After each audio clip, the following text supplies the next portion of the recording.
The world didn't end in a flash of radiation or a sterile laboratory mistake. It ended because the thermostat crept up. Rising global temperatures forced the real-world cordyceps fungus to adapt. This thermal adaptation allows the fungus to survive within a human host. Once inside, it takes total control of the nervous system, stripping away human limitations to create predators capable of terrifying speed and agility. Look at this diagram of a fungal network. If you step on a patch of cordyceps in one city, a chemical signal instantly shoots through underground roots to awaken a dozen infected miles away.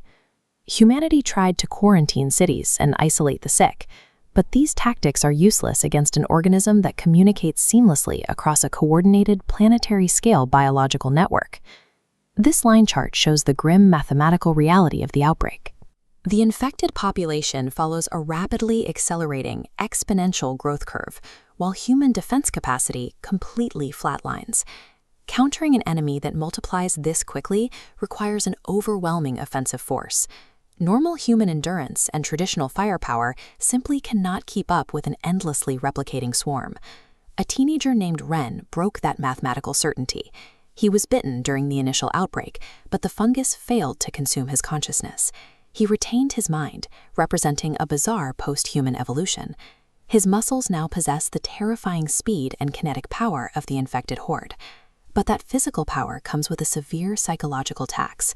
He spends every waking second suppressing a relentless, creeping craving to tear into human flesh. His mutated biology is exactly the weapon the remaining survivors require. But deploying that weapon means willingly feeding the parasite trying to take root inside his own brain. Ren and his crew travel through a silent, decaying version of our world. The concrete is shattered, rusted hearths line the streets, and massive, stagnant fungal weeds swallow the architecture. His crew relies on a brilliant plant geneticist who spends her days dissecting the mutated cordyceps network, tracing the biology to find a weakness in the organism's design. Her studies suggest the plague is a highly coordinated immune response. She theorizes the Earth itself engineered the fungus to actively cleanse the planet of environmental destruction. Ren's team is fighting the planet's own defense mechanism, a biological purge targeting centuries of industrial and capitalist excess.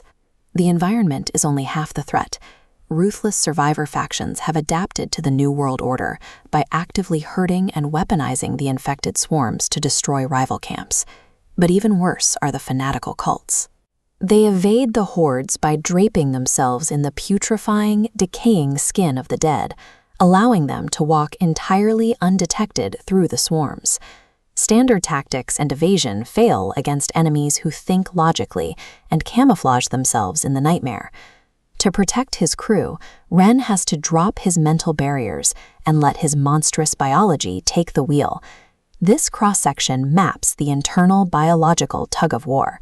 Whenever Ren accesses his superhuman speed, dark parasitic pathways push against the illuminated human neural centers. Combat is a tightrope walk over madness. He feels the infection pulsing aggressively, desperately trying to swallow his remaining human consciousness.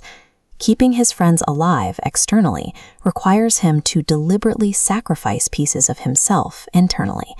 Every victory accelerates his own psychological decay.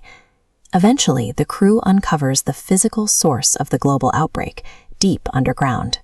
It is a central hive mind root system, protected by a colossal biomechanical fungal queen. The entity defends itself using adaptive evolution armor. If you hit it with fire, it shifts its biology to become flame retardant. If you shoot it, the organic plating instantly calcifies to block the kinetic impact. The moment you deploy a physical or chemical weapon, the organism rapidly evolves a countermeasure. Applying blunt force to the core is a mathematical dead end. Because the queen relies on a chemical signaling network to adapt, she can only be reached through that same neural channel. Defeating her requires someone to step into the signal stream and fight on her own biological terms. Ren makes a desperate gamble. He takes the very infection pulsing through his own veins and plugs it directly into the hive mind mainframe. The entire will of the planetary network immediately tries to crush him. Ren becomes a living biological firewall, enduring massive psychological trauma to keep the mainframe distracted and protect his own consciousness. While the Queen is locked in this mental struggle, the geneticist steps in. She injects a highly concentrated, bioengineered fungal toxin straight into the exposed root system. This network map tracks the reaction. The toxin acts as a biological kill code. It uses the Queen's own communication lines to spread the poison, forcing the interconnected nodes to systematically collapse from the inside out. They didn't win by outgunning the monster. A human mind successfully infiltrated and collapsed the planet's ultimate biological weapon from within. Against all odds, Ren survives the disconnect. He held his ground against the total weight of the hive mind without letting his inner monster take over.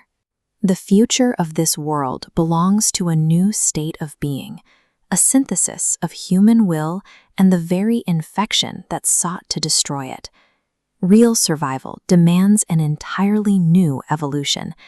You have to possess the courage to embrace the terrible darkness required to live, matched only by an unbreakable human willpower to never let it take control.